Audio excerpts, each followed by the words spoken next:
Сәлем құрметтім. Бүгін мен сіздерге мерекелік керемет салаттың рецебімен бөлісемін. Алдымен мен каналыма тіркеліп, пікір жазып, қоңыраушаны басуды ұмытпаңыз. Себебі алдағы уақытта шыққан видеоларды алғашқылардың бірі болып көру үшін өте маңызды. Сіздің қолдауыңыз мен үшін өте маңызды. Сол үшін мен сізді каналымда күтемін. Алдымен қиярымызды алып, кубоктап тураймыз. Кубоктап турағанда өте майда болу керек. Видеодағыда қарап тұрсаңыздар, жақсылап турап аламыз. Келесіде піскен сәбізіміз керек. Оны да майда етіп, кубоктап турап алатын боламыз.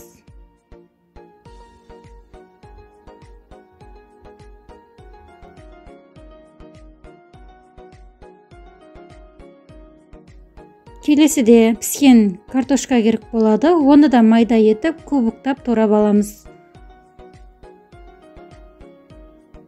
Достар, менің жасап жатқан салатым бір ыдысқа ғана кетеді. Яғни бір-ақ салат шығады. Сіз қажетіңізге қарай көбейтіп алуға болады. Келесіде піскен етімізді де майда етіп, турап аламыз.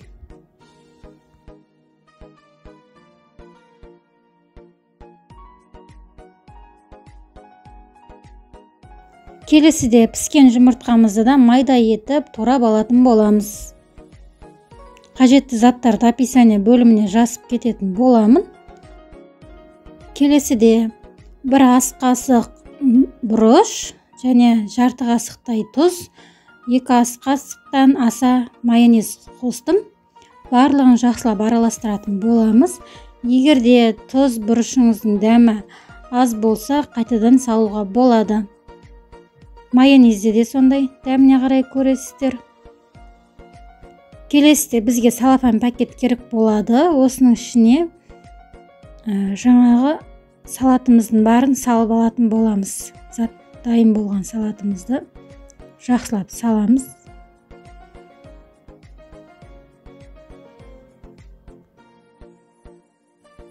Пакетке салып, тағы бір араластырамыз дағыны қолымыздың көмегімен жаңағы шыршамыздың формасын келтіретін боламыз. Осылайынан.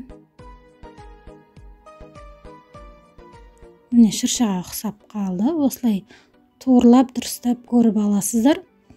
Қайшымен пакетімізді қиып, мұқияттап ыдыстың үстіне қоятын боламыз. Төбесінен жаймендеп тартсаңыз, пакет алынады. Келесіде бізге піскен сәбіз керек болады. Одан жұлдызшамызды шығару керек, немесе гүл шығарсаңыздар да болады. Тіс шұқыштың көмегімен осылай қойып шығамыз. Мен жан-жағына анарды пайдаландым. Сіздер көк шөпті, укропты пайдалануға болады. Міне салатымыз дайын. Дастарханыңыздың әнін де, сәнін де, дәмін де келтіретін болады. Жасап көріңіз. Менің каналыма тіркеліп, пікір жазып, қоңыраушаны басуды ұмытпаңыз. Мен сізді каналымда күтем. Сау саламатта болыңыз. Келесі видеода кездескенше. Алла сізге разы болсын.